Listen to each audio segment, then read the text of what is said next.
Recently, I had a beautiful experience where I got to live like a monk. That is how I would describe it. I got to live the lifestyle of a monk, and it's not something I would necessarily say I feel that I want to pursue, but it's definitely something that I love having experienced, and it's something that I will take certain parts of what I learned and implement it into my daily lifestyle. And I think that's what we should do with everything in life. Any religion or any way of thinking or anything anyone says, I don't think we need to necessarily listen to everything they have to say. I think we need to listen, appreciate, and accept that certain people think that way, and then whatever serves us, bring that into our life and implement it into our lifestyle. And things that we don't necessarily agree with, we don't have to fight them for it, or we don't have to say that they're necessarily wrong.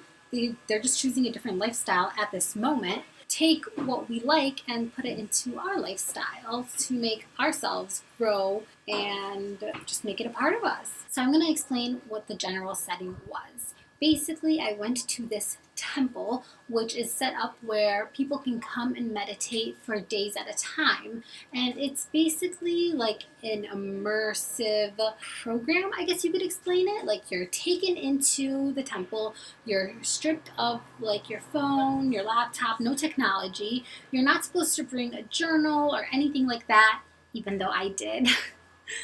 And you're not supposed to talk when you're here.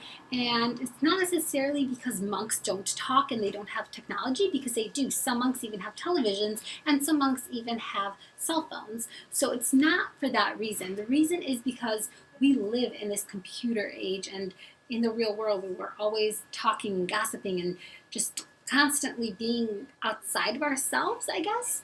And when you come into the temple, it's supposed to be kind of this like immersive, like super fast paced course, like a crash course on how to meditate. So they really want your focus and attention to be being present in the moment right now, instead of just always thinking about something else or having different inputs come into your mind. So really, this is to help you cultivate your meditation practice, to learn and grow from it, and to become a better person through it.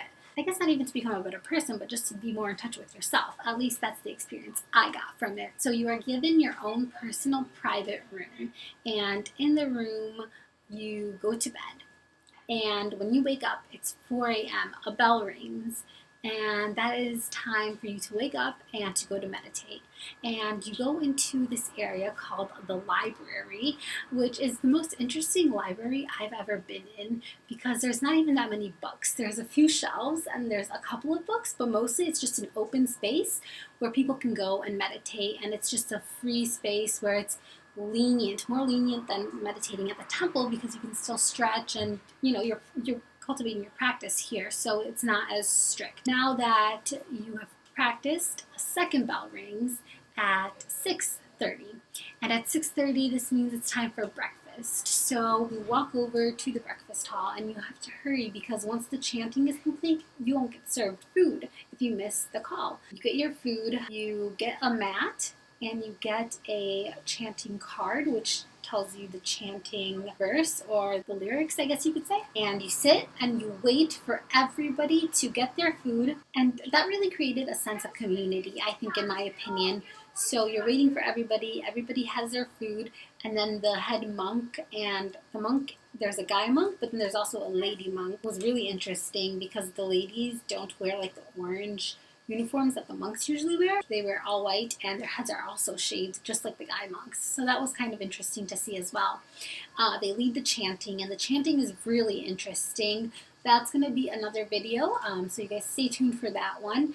But after the chanting, you eat, and when you eat, you're supposed to eat very mindfully, and you're not supposed to look at other people. You're supposed to just eat, wash your dishes, and then you go to your room.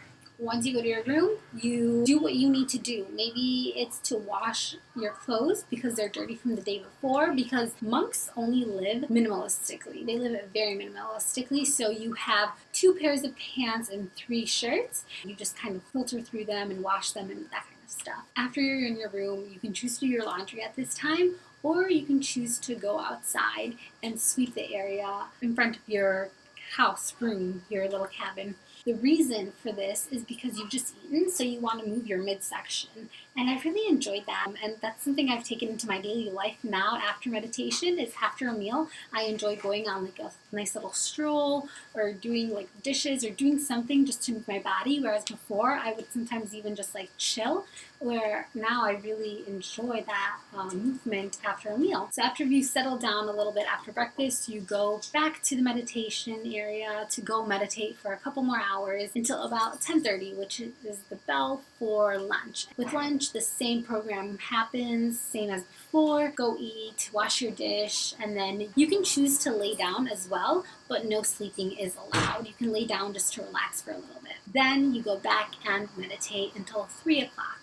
So at 3 o'clock, you go in to the office area and you have a teacher or one of the monks that you report to, and you basically tell them how your practice was if you have any questions, and they also raise your meditation time by 5 minutes more than the day before. So we started off the first day with 15 minutes walking and sitting meditation.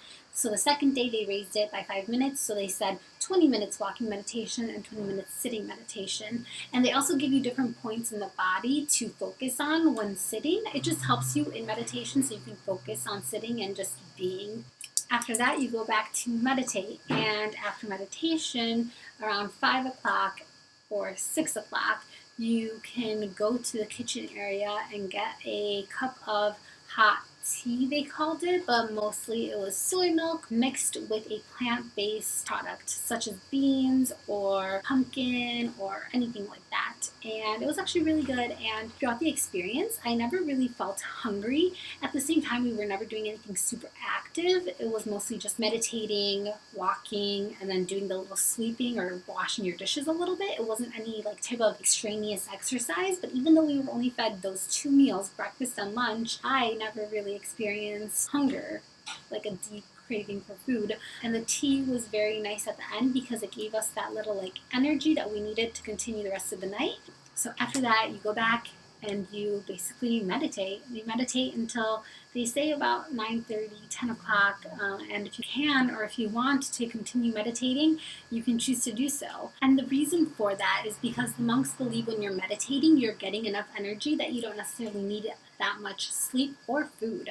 I never did. I just decided to go back to my room, take a quick little shower, and go to bed. So that was my experience as a monk. Yeah, it was really interesting to be amongst the monks, to be meditating with the monks, to be walking with them, to observing them. And I think it's funny because they're just normal people, you know? Like there were younger monks that were in training and they would goof around a little bit here and there, and it's just kind of funny because, you know, we have this like idea of what we want this monk to be. Yeah, it was just really interesting. It was a really growing experience for me, and I learned a lot, and I've implemented a lot of those things into my daily life.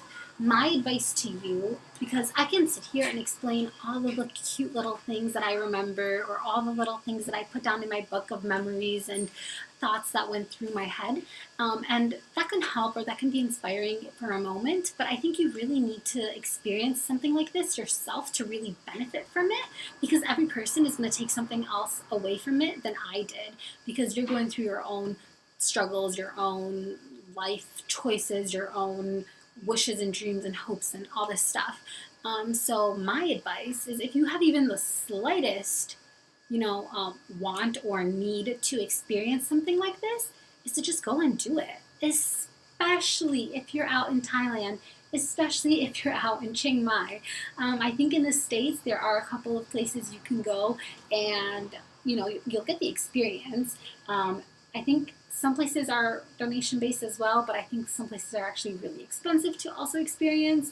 But the thing is, in the States, it's not taught by monks, so my recommendation is to go out to Thailand, experience Thailand, and spend some time, 10 days, experiencing this, because I think it's so unique and more special than just experiencing some type of fruit market or just seeing the beaches, which the beaches are amazing and beautiful, but also allot some time to experience this. That's my advice. That's the way I would do it. I would definitely do another Vipassana meditation again in the future, so look forward I look forward to that one day. Something special about Thailand as well is that Thailand is kind of a place where the walking meditation lives or thrives. So we also had other monks coming in from like China or neighboring countries coming to the Vipassana retreat where I was so that they could also learn it. So that's really amazing and really special. And I want to thank you for sitting here and letting me explain this to you. And I hope that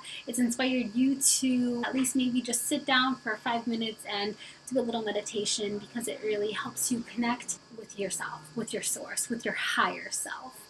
So thanks for watching. I'll catch you in the next video.